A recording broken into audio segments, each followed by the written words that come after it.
Sorry. Honorable Akosia Frema Opare Osei. Thank you very much.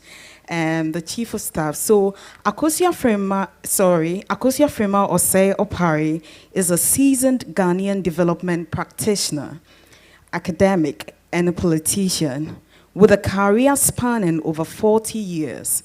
Her expertise lies in labor relations, hiring practices, and development consulting. She served as the Member of Parliament for Ayawaso West Wagon constituency from 2005 to 2013, and currently holds the distinguished position of Chief of Staff, making her the first woman to occupy this role in Ghana. In recognition of her remarkable contributions to national development, Valley View University awarded her an honorary doctorate degree. Her academic career includes lecturing at the University of Ghana's Department of Home Sciences from 1976 to 1982, where she later became head of department. In addition to academic and political achievement, Osei Opare has worked extensively with the United Nations on the Women in Fisheries project, with assignments across Uganda, Ethiopia, Congo, and Namibia. Her career reflects a dedicated commitment to advancing socio-economic development and championing gender equality across various sectors in Ghana and beyond. Please, ladies and gentlemen, help me welcome Honorable Akosia Frema Opare Osei. Oh, you can do it better.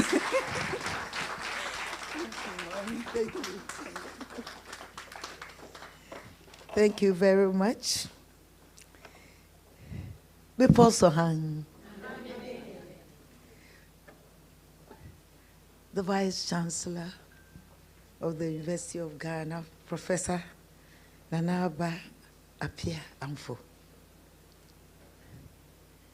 former Minister of State and MP, Honorable Akuya Senadanswa, the former Minister of State and MP, Honorable Catherine Afeku, the 2020 PPP presidential candidate, Madame Bridget Dogbenuku, the founder and president of the Heritage and Cultural Society of Africa, my sister, Ambassador Johanna Swanika.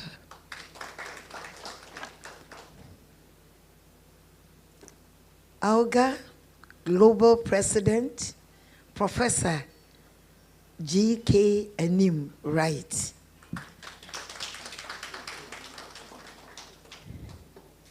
Executives of AOGA, representatives of Aburi girls, colleague old girls, friends from the media, distinguished ladies and gentlemen. I deem it a great honor to be here at the invitation of my alma mater, the Aburi Girls Senior High School, and to chair this important national dialogue. Thank you very much. Today's gathering centers around a vital issue that touches all aspects of our society. That is, the representation of women in leadership and governance. We are here to discuss, celebrate, and strategize for a future where Ghanaian women have equal access to leadership roles, reflecting the true makeup and strength of our nation. Throughout Ghana's history, we have had trailblazing women who broke barriers and set remarkable examples. From Yasantua, the fearless Ashanti Queen Mother, who defended her people, to recent leaders such as Justice Georgina Theodora Wood, Ghana's first female Chief Justice, These women have paved the way. Notably, women like Joyce Ayi, the first female to head the Ghana Chamber of Commerce, Professor Florence Delphine, Ghana's first female professor. Since the inception of the Fourth Republic, the judiciary has had 3 female chief justices out of 7. The legislative arm of, on the other hand, has only 1 female speaker, Justice Joyce Adeline Bamford Addo. And I was privileged to be in her parliament. That is of the 5th parliament out of the 7 speakers. We and I were together then. In the academia, our own sister, Nanaba Apia Amfo, stands out as the first female vice-chancellor of Ghana's oldest university, my alma mater, the University of Ghana, with the support of distinguished females, such as Mrs. Mary Chinri Hesse, Chancellor of the University of Ghana, Justice Sofa Akufo, retired, Chairman of the University of Ghana Council, and Mrs. Amelia Ajay Mensah, Registrar of University of Ghana. In the KNUST, Professor Mrs. Rita Akosia Dixon, Vice Chancellor, is also undergoing her 2nd term as the first female Vice Chancellor of that institution. In the political leadership, we have had many female members of the executive arm of government, of which our own Honorable Equia Sana Danswa and Honorable Catherine Afeku serve as shining examples. Despite such achievements, women in Ghana still face considerable barriers to leadership, particularly in politics and executive roles. Although women make up half of our population, they are significantly underrepresented in decision-making spaces, from politics to boardrooms. This is a critical issue that limits the full potential of our nation, holding back insights, ideas, and perspectives that only women can bring. Our distinguished old girls and other invited guests, today's event seeks to examine these challenges and, more importantly, to explore actionable pathways to overcoming them. Our focus is on identifying both policy-driven and community-based solutions that will enable women to enter and thrive in leadership roles. By doing so, we are not only supporting gender equity, but also driving national development. It is my hope that today's dialogue will answer or attempt to answer a number of critical questions. Where are we in this journey of equal representation? What practical strategies can we employ to improve women's representation in political offices, especially in Parliament? Are we doing enough to strengthen our network of advocates and allies? To what extent will the affirmative action law that has recently been passed enhance the inclusion of women in leadership positions? What constitutional amendments do we need? For instance, I throw in something controversial.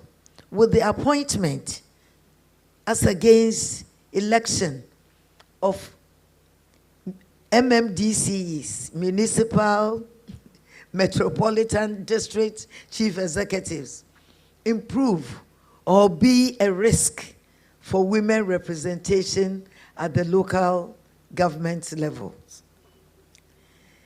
This is not only a conversation for women, but a call for all of us to act in solidarity towards gender equity. As we move forward in today's discussion, I urge each of you to engage with open minds and hearts. Think critically about the systematic barriers we need to dismantle and the new systems we can build. This promises to be a very important and impactful discussion. Our panelists are all experienced women who can give us insights into the issues of leadership and politics. And I am looking forward to their contribution. I'm glad to be here and honored to be your chairperson. And I look forward to your cooperation. Thank you very much for your kind attention.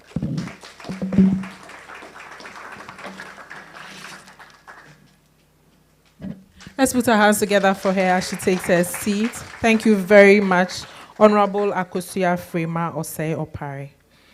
Now our dialogue begins. And to moderate, we have the Global President of Aburi Girls Old Girls Association, AOGA. She is currently an Associate Professor in the Faculty of Information Technology and Communication Studies at the University of Professional Studies here. She's a seasoned professional with more than 30 years executive level experience in higher education administration in Ghana and the US. Previous positions include serving as the first female registrar of UPSA, first female president of the African University College of Communications, vice president of academic affairs and founding dean of the Sam Jonas School of Business, AUCC, and founding director of GIMPE's Office of Corporate Affairs and Institutional Advancement. In the US, she was vice president for institutional advancement at Western Connecticut State University, where she also served in other roles, including director of public relations and director of university relations. She recently served as host of Ghana's longest running news show, Talking Points. Ambassador Ekwia Sena Danswa, she's a former ambassador to Germany, former minister, MP, and DCE.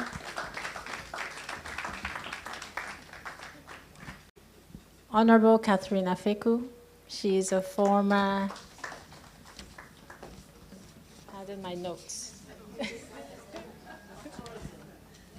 Somewhere. I'll find it. Yes. She's a Minister of State at the Office of the Vice President. She's been a Minister of State at Tourism, Arts and Culture, Member of Parliament, ECOWAS Member of Parliament, and she's also worked for the World Bank. So thank you. And of course, we have Professor Nanaba Apia Amfo, who is the first Vice Chancellor of the University of Ghana. And then we have our dear Bridget Dogbenuku. I know it's terrible. Who has votes for 2020 PPP presidential candidate. And then, of course, we have Ambassador Luana Svaneker, who is head of the Heritage Culture Organization. So we're going to do something a little different. Instead of having everyone speak on the topic, we thought we'd switch it up a bit and just have questions for the panelists to respond to. So your mics are next to you. As the questions are answered, if you have something to say, I invite you to kindly turn it on and then begin responding to the question. So I'd like to pick up where the Chief of Staff left off and just start with a question that talks about how or what you believe are some of the primary boundaries or barriers for women entering governments or leadership positions in Ghana. Yes, anybody. Turn it on.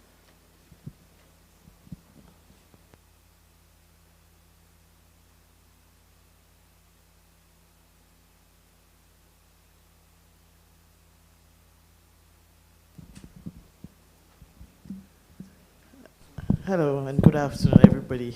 And it's a real pleasure to be here for the first time we women from a school such as this have come together to put the world to rights. It's about time. Yesterday I was at the Achimota Speaks forum, and I was saying that if we have decided that we want to speak out against Galamsey, and Achimota has started it, let's rally up all the schools. If you are an old student, if you're a Ghanaian, you must be an old student of a certain school. And if you hold up certain values, you will want to join in, and we'll all do a march. As much as we stand up and celebrate our schools when NSMQ is on, we should use that same vim and energy to fight Galamsey together. So thank you very much, Aburi Girls, for having this and inviting us from other schools. I think that we have a lesson to pick out of this for all the others to also do something and start talking. We have started talking. So to your question about what the barriers are, there are many, many, many barriers. I think one of the first, of course, is societal and cultural. For a long time, we still have this notion of women not being seen as leaders.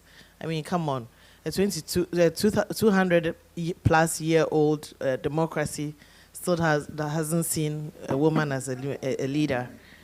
So it's no surprise here that we have that. But we have had examples of women in leadership year after year. Professor Yanim, right, just listed a whole long list of it. But why is it that we are not making progress? Because I think that, and I'll throw this to us, the women, sometimes we, the women, are not supporting each other enough. I don't like the phrase that says we are our own enemies. We're not. I mean, the men do it to each other as well, so it's not anything strange. The thing, though, is that we don't seem to culturally support each other into areas of leadership, because I think that we ourselves have not empowered the women to think that they can take up those spaces. So first of all, it's the cultural thing where we are not bringing up leaders or women who talk or who stand up for themselves, who have agency, who advocate for other women to come into leadership. We, the women, have taken this position of Mempeme Huasem. I don't want to ruffle feathers. I don't want to spoil things.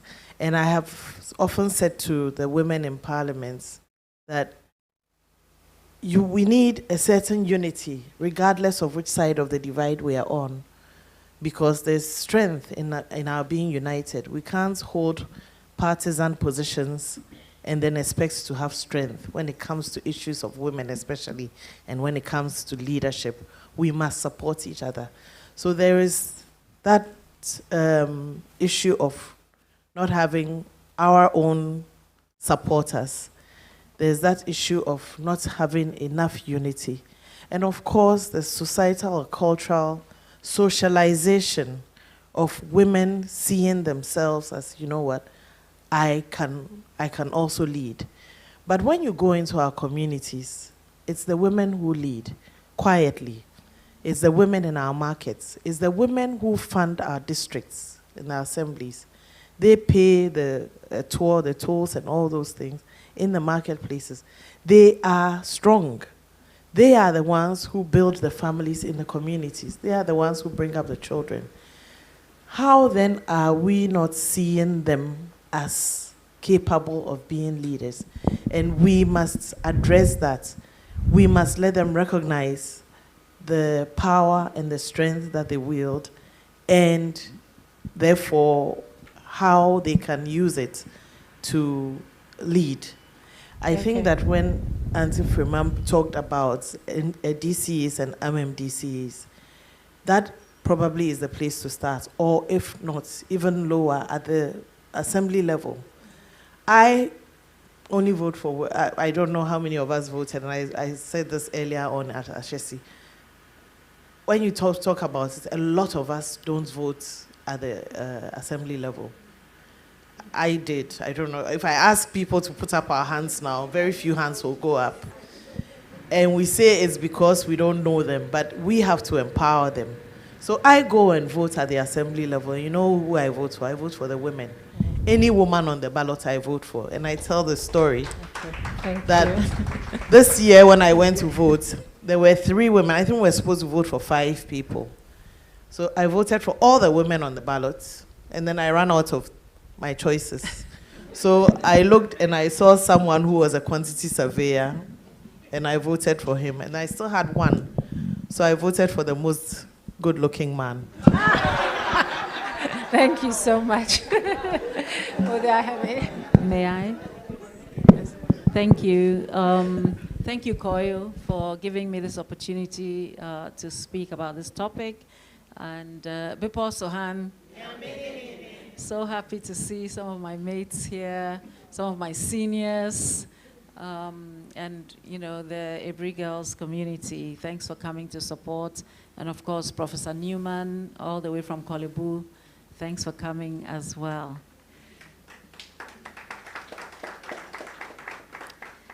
So I think I have 2 points to make about this topic. The first is I went to Aburi Girls, as I've already said, and I feel like the education we got there was very focused on academics. And I'm sure you find Aburi Girls in all areas and all fields of endeavor. However, I don't feel they gave us the skills to become leaders and politicians in particular. Because I feel the education was stereotypically, traditionally, what you would expect women to, the way women were expected to behave, and was quite repressive as well. So this was not an environment where women would develop the confidence to go into politics. Now, I have done research in politics, political science. I did my master's in political science. And I wanted to understand what politics, and especially democracy, was all about. And you can think of it as a struggle for resources. And the struggle is typically violent, because that is how human beings are animals. And human beings have to evolve beyond the animal stage to do things in a human way. But it is so easy to descend back into the animal behavior. Therefore, democracy is something which has evolved from struggling with knives, guns, and evolving towards speaking and talking in a civilized or in a socially acceptable way. So women are more likely to participate in this struggle if it's done in such a socially accepted way. Once politics is a violent struggle, women are less likely to be part of it. And therefore, Ghana is so lucky we have had a very rapid evolution towards democracy. And the more we deepen our democratic institutions, the more women we will see participating, because democracy is what tones down the violent nature of politics. So I think it's important that we as women support democratic institutions and move to the more evolved stages of democracy, ensure that our democratic institutions are strong, and we as women will be more able to participate when politics is seen more as something which is done collegially. And I've seen the women today all getting on very well together, even though they might have come from different political backgrounds. And that's very impressive and very important. But we seem to be losing that more and more. And I think the more we lose it, the less likely we are going to have women at top positions in politics. So from the practical point of view, I think it's very important that all girls' schools prepare women for leadership positions in politics. I think, I mean, in our briefing notes, there were other areas like corporate and you know, the private sector. I think Ghana does very well on a positive note. Even in the public sphere, the Chief of Staff has told us we have had several Chief Justices who were women. We've had the Speaker of Parliament, and you can go on and on. There are several women who are CEOs of banks, chairs of banks, etc. So it's really the prize, the top prize, which is still lacking. And as Bridget has said, even a 200-year democracy is still struggling to find that prize. Thanks. But yes, I think that's a way we can move forward by making sure our all-girls schools give the girls the opportunity to understand how politics works. Okay. Just a last point, my foundation, Heritage and Cultural Society of Africa, trains girls in tech and coding, but we also do soft skills. So they do public speaking, they do critical thinking, they do problem solving, and that equips them with their skills to become leaders. Thank you. Thank you. Yes, Prof. Yeah, thank you very much. I do agree, and good evening to you all. It's lovely to see you all here, and thank you for the invitation to be part of this very impressive panel. I agree with colleague panelists who have spoken, and I would summarize this by saying that the reasons, I think they are cultural, they are societal, and it's also financial, especially when we come to that aspect of particularly elective politics. For all the reasons which have been cited earlier on and more, boys and men think that they have the God-given right to leadership. And yeah, sometimes sometimes women and girls also think same, right? So we will support the man rather than support the woman.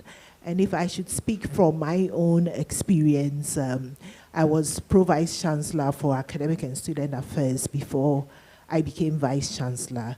There are two Pro-Vice Chancellors at the University of Ghana. At the time, I was the more experienced, more senior.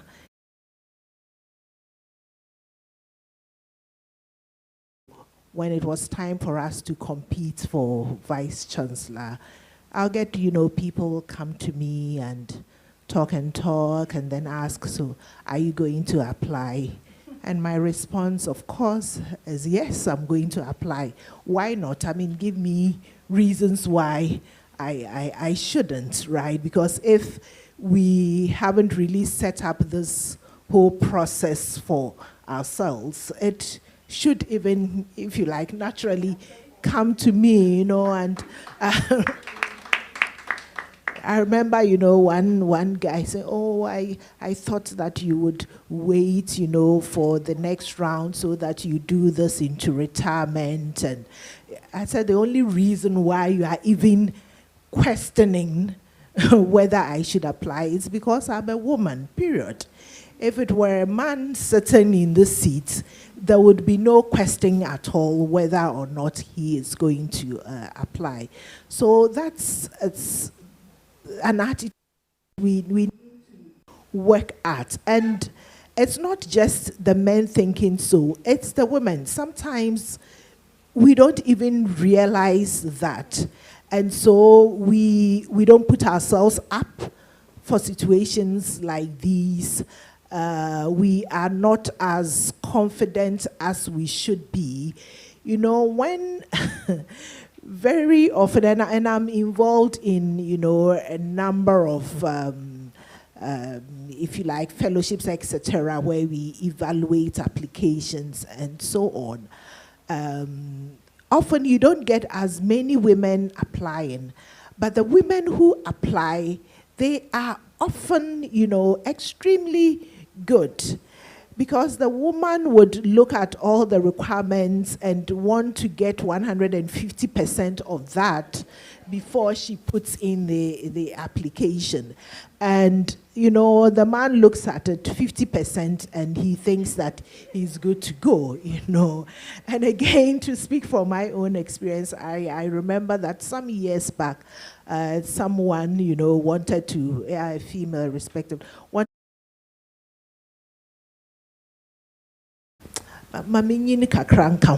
you know, let me grow. And it said, she was like, look at her. If it were a man that I suggested this thing, you know, just come grabbing that. So we need to have more of these conversations. We need to encourage ourselves. Yes, and the more we have women in these spaces, other younger women, girls, look up to us and they think that they can do it. And let me mention one last thing. I'm sure that we'll talk more about the money later on, but just one last thing. You know, when I became Vice Chancellor, the first year, second, there were quite a number of female women leaders. I wouldn't even talk about faculty, deans, etc. But the students, right? I remember there was a particular department in the business school. When they did their student elections, all of them were women. President, vice president, secretary, whatever. The men stood all right, but you know, it seemed that there was suddenly an awareness that women can also do it and do it well. So the more women, younger women were motivated to put themselves up for such positions. And of course, when they did, they presented themselves excellently well to win the votes or the confidence of their constituents. So I will pause. Thank you so much. So thank you, and Madam Chief of Staff, good evening to our esteemed audience. I have to apologize, my voice is a bit weak. I've been campaigning.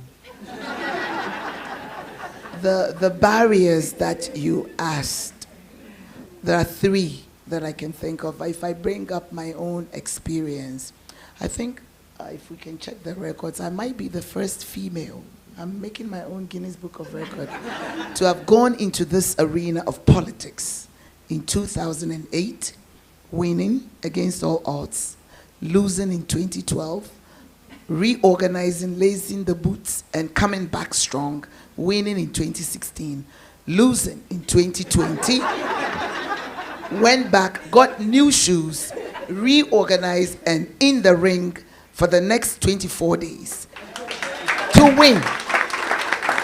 I bring you this personal experience as the barriers. The first one, Madam Moderator, is mental. Women are not oriented to be competitive. We are brought up to give it up, to acquiesce. Oh, it's okay, give the toy to your brother. It's okay, let him take it. So it's part of our upbringing. You are not trained to be in the bull ring as a female. So until we start thinking like a man and acting like a woman, you will always be last in the game of politics.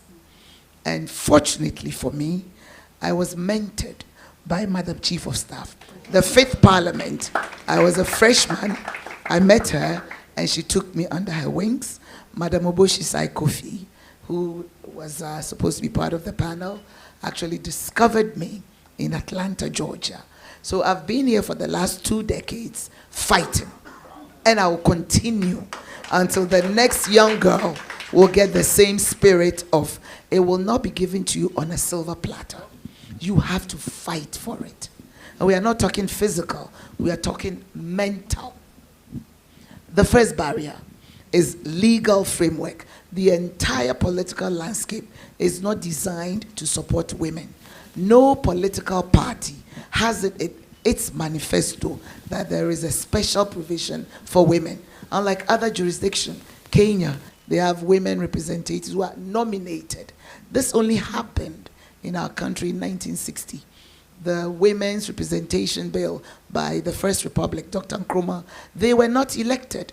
You had 10 women representing the 10 regions alongside elected members of parliament.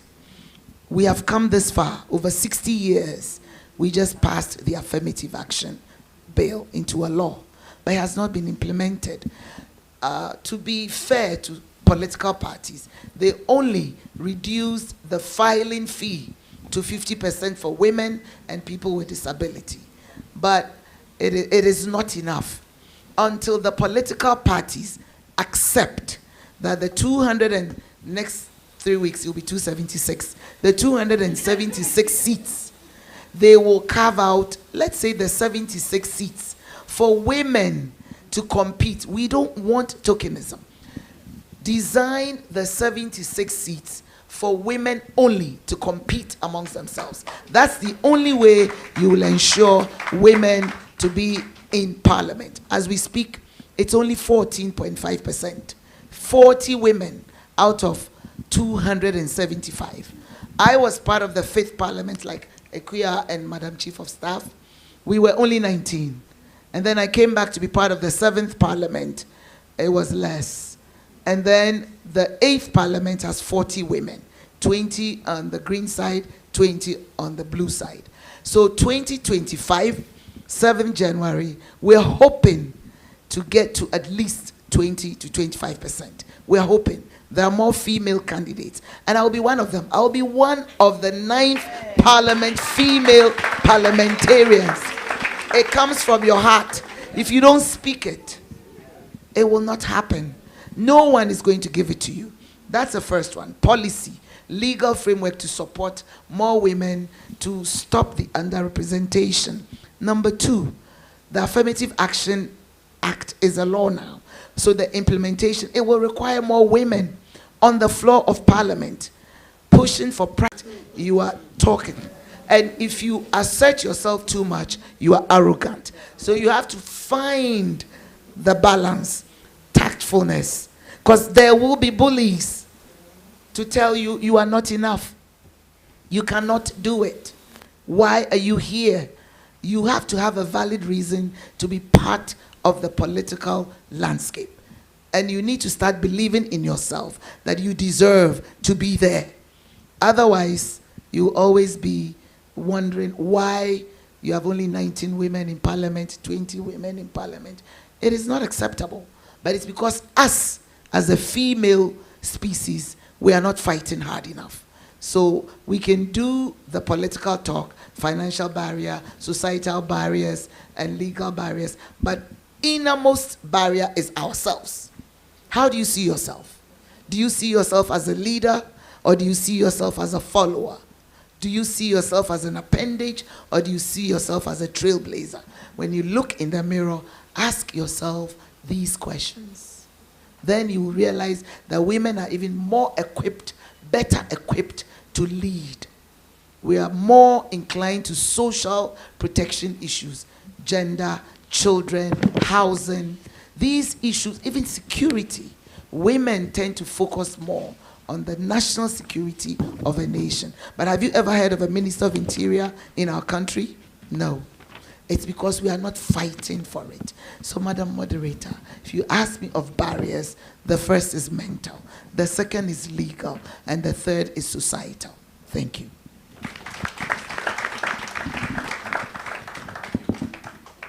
Yeah, good evening, everybody, and thanks for the opportunity to be here to share my experiences on the matter. Auntie Frema. colleagues on the panel. Before I make my, I want to debunk the point made by my sister Joanna, to the fact that our schools, the schools we attended, at least our cohort, did not empower us to aspire to be political decision makers. At the time that we were in school, there was nothing like women's empowerment. Auntie Joanna, yes.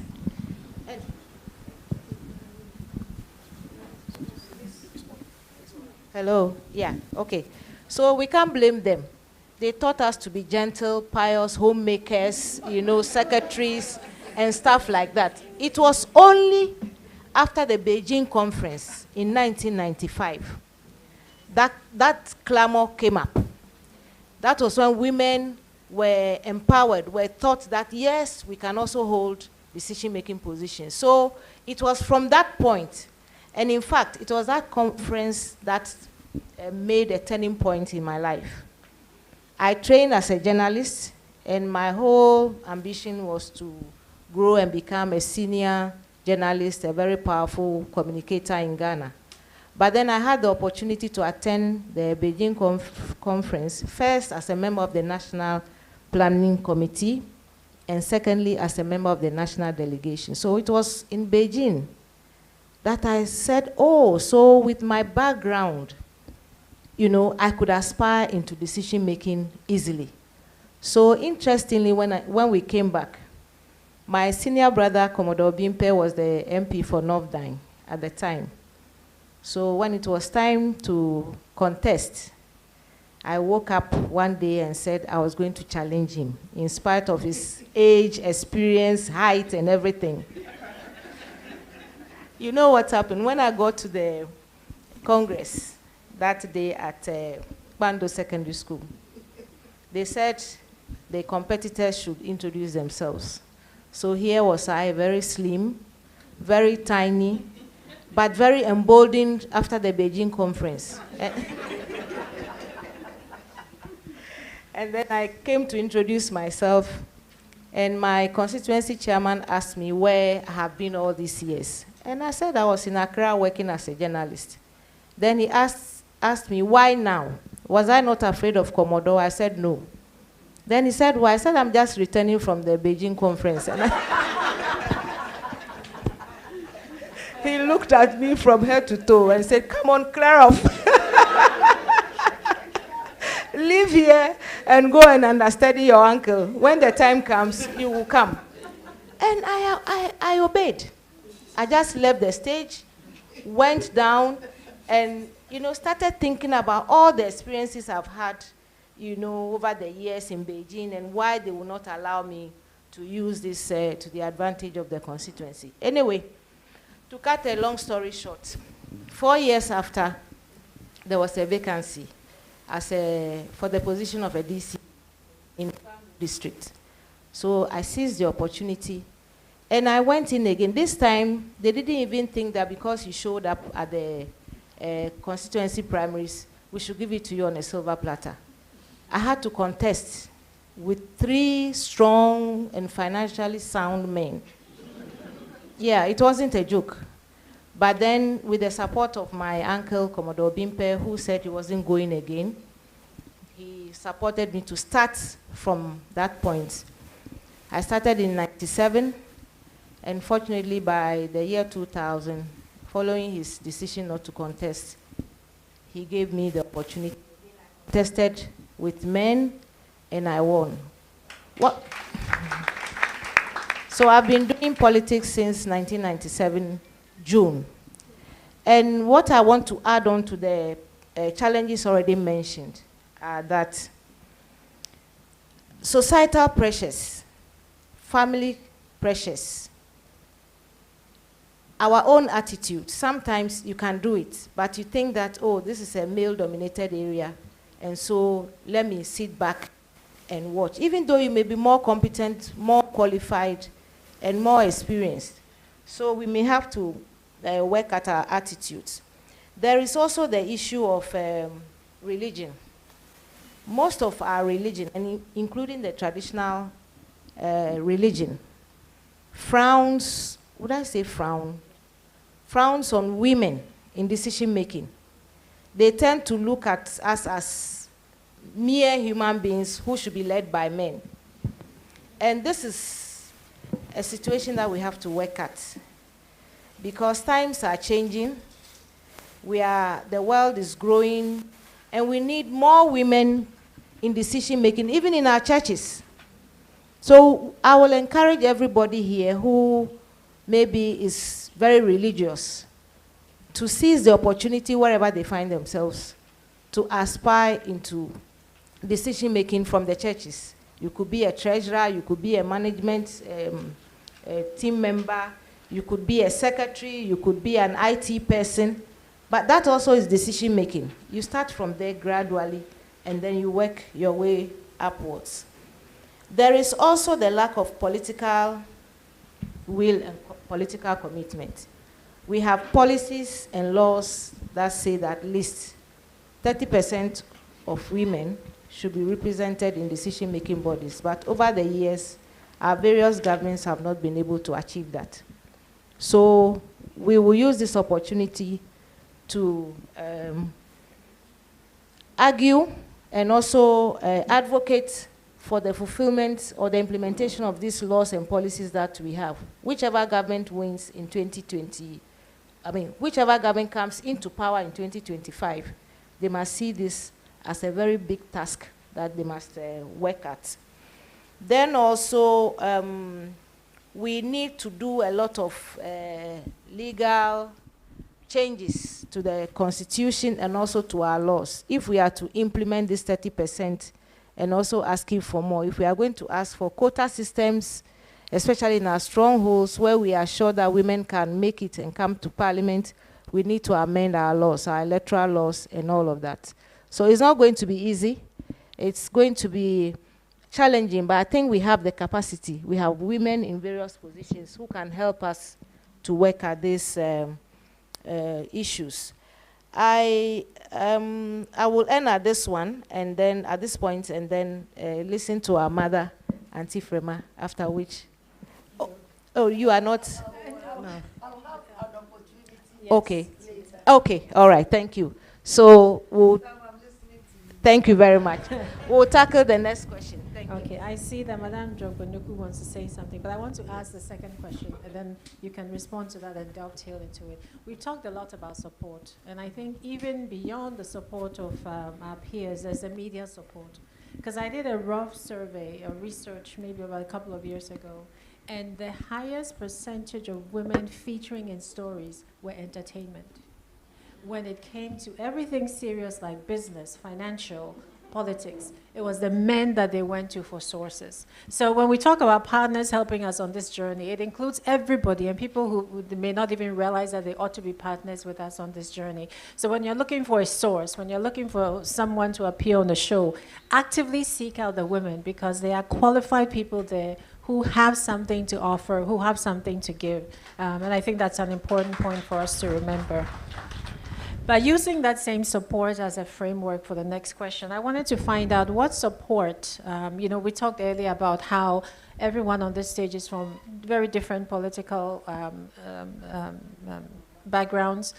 The schools are the same, we're all from different schools, but we want to support each other. So what systems do we think, whether it's a political system, whether it's an academic environment, what do we think ought to be put in place to support this journey that we're going on? So I'll start with you, Madame Jogbonuku, and you can respond to, Bridget, you can respond to what the other thing you wanted to say and then answer this question. Okay, so Thanks. I'll start with what I wanted to say, which touched on a bit of what Joanna said about our schools not setting us up.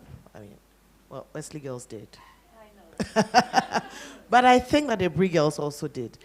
I believe that, you see, we have not valued what we got from our schools, because there's this big wave of people who have this expectation of what it ought to be. And we are different. And in our being different, there is value. So, be so hang. what is the value of that? What is it actually saying to us? Or factor non-verbal?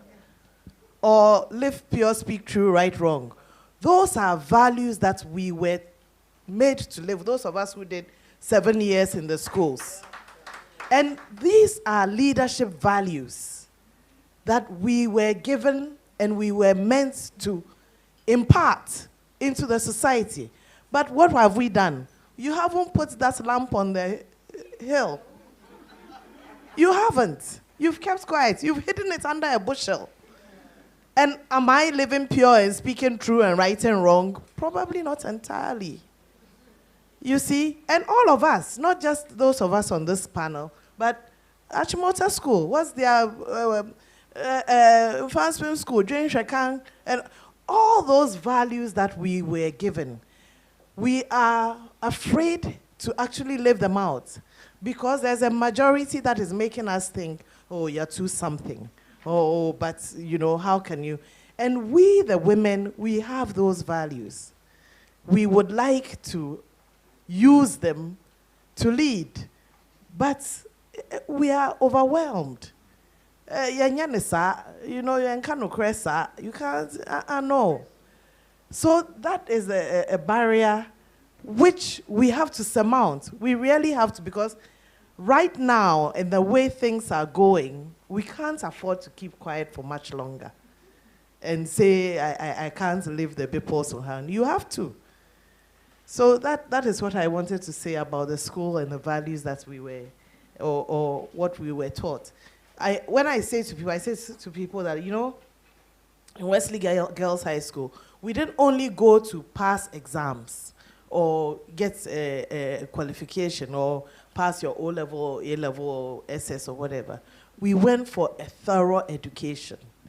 And we are different. And so are you. My roommate was in Aburi Girls, Celestine sitting over there. I was in Legon with her. We were together. And you make friends based on your shared values. And if the person doesn't share the values with you, the friendship breaks down. It doesn't work. And what we have done is we have not taken those valuable things and tried to use that to lead. We cower as soon as somebody challenges it, and often challenges it with the wrong. We cower, we hide, because you are the only person who is different. But we must stand for what is different. Jesus Christ didn't die in vain. You know. So, you were saying something about support. As Joanna said about her, I have a mentoring organization. For the last 15 years, we have mentored young girls. And what I do is I select women who have, women in industry or who have achieved some, not necessarily, women in leadership in various positions, corporate, CSOs, politics. And I pair them with young girls at the tertiary level, and they form a mentoring relationship and a bond. And for a year, that happens, and we do it every March. And it is so very important because it says that you cannot become what you have not seen. You cannot become what you have not experienced. And I found it interesting that Catherine here said, Auntie Frema mentored her. And we need a lot of that. Not necessarily only in politics, but generally in leadership. Wherever you have gotten to, you are a leader in some shape, way, or form. You must teach, you must bring someone along to also become that leader, to take up the space, because we have left a lot of space. And what has happened with that space we've left is all kinds of elements have entered the space and are directing us now. So we must go back and take up our spaces and bring others along with us. Thank you. So I would like to draw the difference between leadership and politics, okay? I think that's something we are losing. You can lead in anything and everything you do. And, we are here surrounded by leaders. Politics is quite a different thing. And speaking for myself, I think I am shining my light as best as I know how to. Yes, I would feel uncomfortable in the politics arena, and I feel like there are other people who either have the personality or have been nurtured to feel comfortable in the political arena. And in fact, I would be very interested to hear Auntie Frema's story about how she entered politics, because she is the only, I think, other Aburi girl on this panel. Senna, maybe? Senna is... Yes, Oboshisa is not here. And actually, I don't really see her as a politician per se, but more of a technocrat. I consider myself a technocrat. Has she run for election? No, that's a question. Has she run for election? Well, yes. But you see, sorry. I said she's been a deputy chief of staff to Kojong Pieni. Yes. Before she became a minister. Okay, she became a minister. Okay, all right. Minister of Information. And now she's presidential advisor on strategic communication. Okay, so I'm sorry she's not here to speak for herself, but yeah, I feel like people have, you know, their inherent personalities, and then they have what nurtures them to, you know, get where they want to be. But the point I'm making is there is leadership outside politics, and you can shine your light outside politics very effectively. From my point of view, I wanted to do public service, and I actually didn't see the political arena as the place to do public service. So I formed a non-profit NGO to do public service, and through that, we empower women and we support women to learn ICT to improve their career prospects. Now, as I mentioned before, you can have those skills, but in the end, you may not go far if you don't have the other life skills. So for example, we do things like sexual harassment training, which is something which women face in every walk of life. And preparing girls for that is going to help them to overcome some of those hurdles and barriers to them, you know, going forward in whatever career they wish to do. When we started the program, it was for young women who didn't have the option of furthering their education after high school. But we were surprised to find out that even university graduates wanted to come in and do the program. And the soft skills program was one of the most popular. So they are not even getting some of this training in the universities. I brought this up because I really want to know and wish to know if Aburi Girls is training women in some of these skills which they need for life. And I've left Aburi Girls so long ago. I'm not going to say when, but really long ago. So I don't really know what's going on today. And I think there are some younger ones here. So maybe if we have a Q&A, some of them can give us an idea of how things have evolved there post-Beijing. Thank you. Well, before I have Prof speak, I would like to say I was there around the time that you were, and I found the training there exceeded my expectations. I always go back in my current role, and I thank God for the training that I had. So I think everyone has a different, experience, at the old girls' schools. Mine was amazing, and I wouldn't trade it. My older sister went to Motown. I don't think so. Aburi Girls is for me.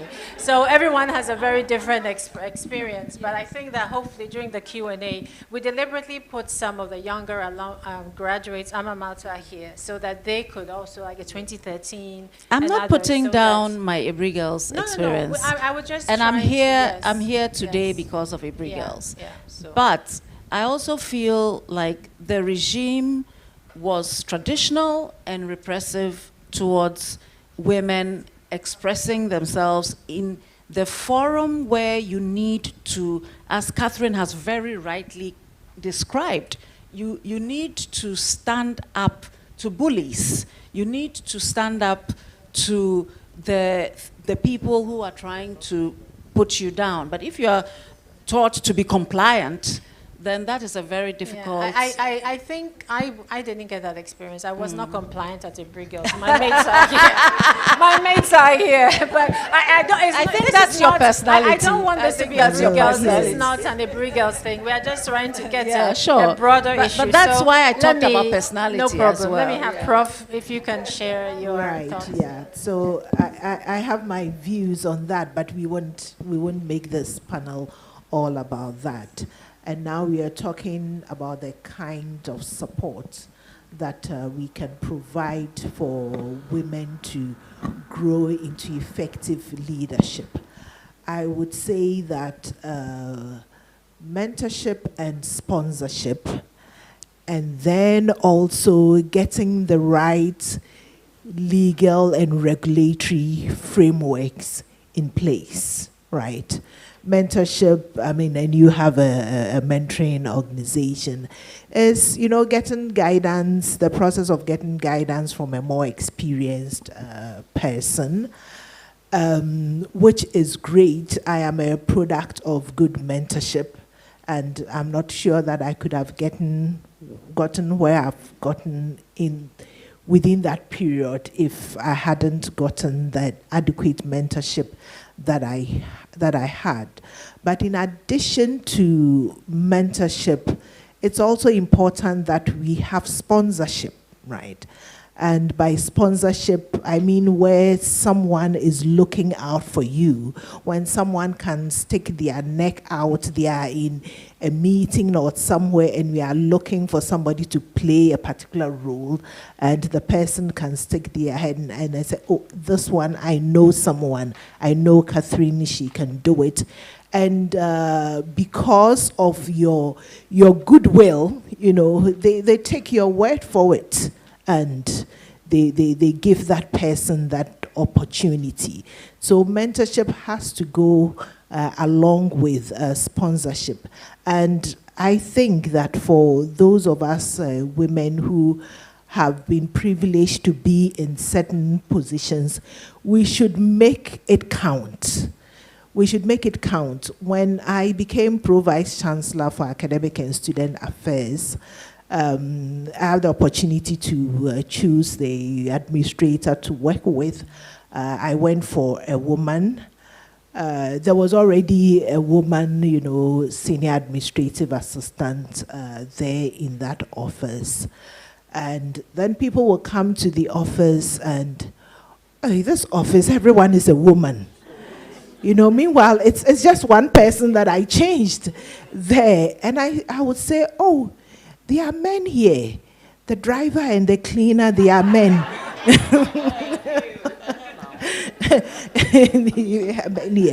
So it was just one person, but really suddenly people noticed, right? And I have no regrets at all. Don't get me wrong. I give men also the opportunity, but we need a critical mass of us, of our kind, right? And so when I do get the opportunity, I like to not just mentor, but also sponsor. And as I mentioned, we must let our positions count. Again, when I became Pro-Vice Chancellor for Academic and Student Affairs, University of Ghana had been working on a gender policy. It had gone all the way to Business and Executive Committee in 2013. And then it had stalled, and I became Pro-Vice Chancellor in 2019.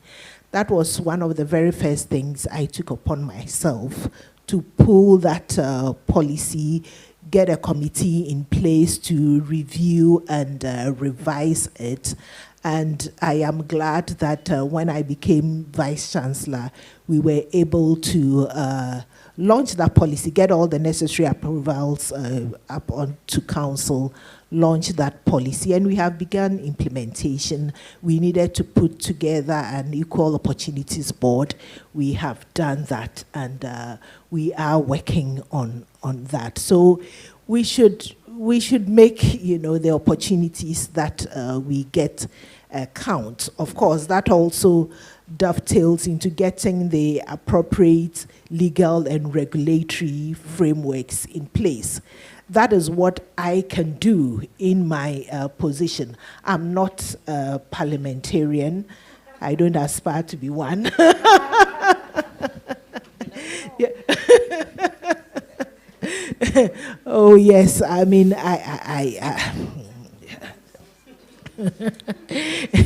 yes, but I mean I agree, with you that we are leaders in various forms. It's not all about political leadership, but political leadership is extremely important because it ends and starts there. And so, again, that is why we need to do everything possible so that we get more women into active politics. It may not necessarily always be electoral politics, but I mean active partisan politics, because they take the big decisions, and we have to comply with. I remember years ago when I was a lecturer, the Right Honorable Aban Bagbing, came to the department and trying to encourage, some of us into politics. We weren't, but it was like, you sit there, the other less intelligent people will get into politics, and then they'll make the decisions for you, and